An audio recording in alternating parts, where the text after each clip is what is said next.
Christelle, vous représentez la structure Le Rayon Vert, une très belle structure qui se situe à Deshaies. Parlez-nous du Rayon Vert. Alors le Rayon Vert est un hôtel-restaurant qui est situé donc à Deshaies, sur la côte Soulevent. Nous sommes à peu près à 3 km du jardin botanique et nous avons donc dans notre structure la chance d'avoir une vue magnifique sur la baie de Ferry, avec un coucher de soleil dont je pense que tout le monde connaît la légende du Rayon Vert, qui est un porte-bonheur, et nous espérons que tous nos hôtes auront la chance de pouvoir l'observer un jour ou l'autre lors de leur passage. Alors la structure a été bâtie il y a 15 ans de cela et nous pouvons recevoir à peu près 44 personnes donc au niveau des chambres. Nous avons 22 chambres réparties en 10 chambres standards et 12 chambres bungalows qui sont elles-mêmes réparties dans une végétation d'environ 1,2 hectare avec un jardin très fleuri, avec beaucoup d'essences différentes, où nous espérons faire découvrir aux gens qui viennent de la métropole ou d'ailleurs les essences de la Guadeloupe notamment. Et nous avons donc un restaurant qui nous permet aussi d'essayer de leur faire goûter les saveurs qu'ils ne connaissent pas en métropole ou autre. Et nous les attendons très nombreux donc dans notre bel hôtel situé à Deshaies. Est-ce que vous recevez aussi beaucoup de Guadeloupéens ou beaucoup d'Antillais? Nous espérons qu'ils seront de plus en plus nombreux. Nous sommes ravis de commencer à connaître les gens de basse terre, de grande terre qui viennent un peu de tous les côtés de l'île, qui nous font découvrir eux aussi les merveilles de toute cette île de beauté en fait. Et oui, nous accueillons, même ne serait-ce que pour le restaurant, ou passer une journée et profiter de notre piscine à débordement, donc avec vue sur les Caraïbes. Tous ces gens merveilleux qui nous ont accueillis les bras ouverts. Alors ici à Topresa, c'est important aussi pour vous d'y être. Vous avez été invité par le CTIG. Oui. Qu'est-ce que ça représente pour vous? Et puis faites-vous de bonnes affaires, ma foi? Déjà, on remercie le CTIG de nous avoir conviés à cette action donc, pour le Topresa. Ça nous permet de découvrir plein de personnes qui peuvent éventuellement nous aider à amener du monde à découvrir la Guadeloupe, à rencontrer des gens comme vous qui vont nous permettre aussi de développer notre activité. Et je pense qu'effectivement c'est un salon qui est très très important et qui nous permet au niveau professionnel de rencontrer des gens de tous bords et de tout horizon pour développer et faire visiter toutes ces îles et tous ces merveilleux endroits des Caraïbes et autres. Qui avez-vous rencontré? Est-ce que les tours opérateurs viennent vous voir? Est-ce que vous avez rencontré des personnalités particulières qui feraient avancer votre affaire? Alors oui, je me suis permis de donner une plaquette au secrétaire du tourisme en espérant que ce monsieur vienne un jour nous voir. Monsieur Hervé Novelli. Voilà, exactement. Nous avons croisé Antoine qui, j'espère, un jour fera des films merveilleux sur la Guadeloupe et non plus que sur la Polynésie. Voilà, et nous avons rencontré d'autres personnalités, des Théo avec qui nous travaillons uniquement par téléphone. Et ceci nous a permis de nous rencontrer physiquement et donc de mettre un visage sur les personnes avec qui nous collaborons. Et je pense que c'est très important. Merci beaucoup Christelle, bon salon. Merci beaucoup à vous, au revoir.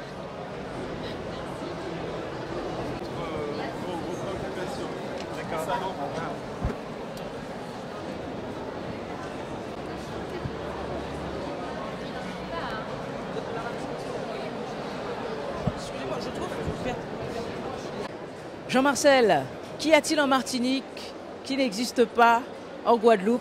C'est quoi le plus de la Martinique?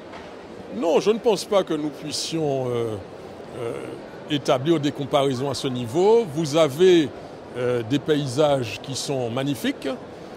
Les nôtres sont complémentaires des vôtres.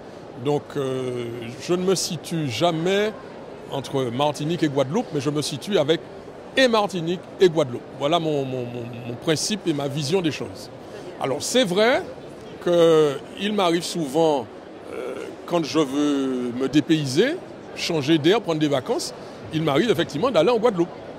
Et c'est vrai que les paysages de la Pointe des Châteaux ou la route des Mamelles, c'est des choses qui sont belles. Mais chez nous, nous avons aussi des choses qui sont sympathiques. Et il faut que sur la Martinique et sur la Guadeloupe, nous nous établissions en complémentarité. Et c'est ainsi que nous, par exemple, au niveau des gîtes, puisque je suis président des gîtes de France, nous avons essayé, ce n'est pas encore un projet qui a abouti, mais nous avons essayé nous allons tenter de mettre en place des séjours, je dirais, en binôme, c'est-à-dire pour des clients gîtes de France, une semaine en Martinique couplée à une semaine en Guadeloupe, ou vice-versa. En tous les cas, nous essayons avec la Guadeloupe de mettre en symbiose les séjours pour qu'il y ait une destination qui soit une destination anti-française et non une destination ou anti-Guadeloupe. Et Air Caraïbes est le symbole de cette union que nous avons établie, à telle enseigne que j'ai au niveau toujours des gîtes, passer un partenariat avec Air Caraïbes pour faciliter le déplacement des clients potentiels des gîtes sur les ailes d'Air Caraïbes. Voilà. Donc en fait, effectivement, c'est important de parler de complémentarité, non pas d'îles concurrentes. Donc il y a un maillage en tout cas qui doit émerger et une politique, une volonté politique beaucoup plus affirmée dans ce sens-là, Guadeloupe-Martinique. Vous avez parlé de volonté politique. Les deux présidents de conseils régionaux, Victorin Lurel et Serge Letchimy, on en fait la démonstration, puisque avec le président de la région Guadeloupe, ils ont signé l'URAG, l'Union régionale anti-Guyane. Bon, s'il en était besoin, la démonstration est faite que nous devons être complémentaires et nous devons être plus solidaires pour affronter les difficultés auxquelles nous sommes confrontés, parce que puisque nous sommes à Top Reza, dans le salon du tourisme, la concurrence avec les autres îles de la Caraïbe est une concurrence qui est difficile pour nous. Absolument. Alors, qu'apporte justement la Guadeloupe et la Martinique de plus que, par exemple, la République dominicaine, par exemple, d'autres îles autour? Il faut partir d'un constat, c'est que la clientèle essentielle de nos îles est une clientèle franco-française. Bon. Pour ceux et celles qui voyagent depuis Paris, Lille, Bordeaux, autres, se retrouver en terre tropicale avec l'euro, sur des terres où l'on parle français, avec un service d'hôtellerie à la française, qui ne peut-être correspond pas effectivement à ce qu'attendent les Américains ou les Canadiens. Mais dans un contexte où effectivement la sécurité est garantie, l'accueil, l'hospitalité sont garantis, bon, c'est ça le plus de nos îles. Sur la République dominicaine ou sur la Jamaïque, vous savez comment ça se passe. Ce sont des espèces de no man's land, des espaces clôturés dans lesquels les touristes sont dépaysés. Du moins, ils ont le sentiment, avec les cocotiers, les plages de sable blanc, c'est presque du préfabriqué.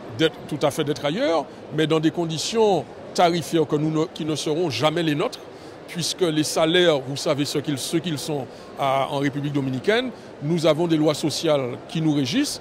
C'est vrai que nous devons garantir à notre clientèle des séjours de qualité, mais comme je l'ai dit tout à l'heure, avec une concurrence qui est une concurrence extrêmement sévère. Alors j'ai bien aimé vos propos au début où vous disiez que pour vous dépayser, de temps en temps, vous venez vous reposer en Guadeloupe.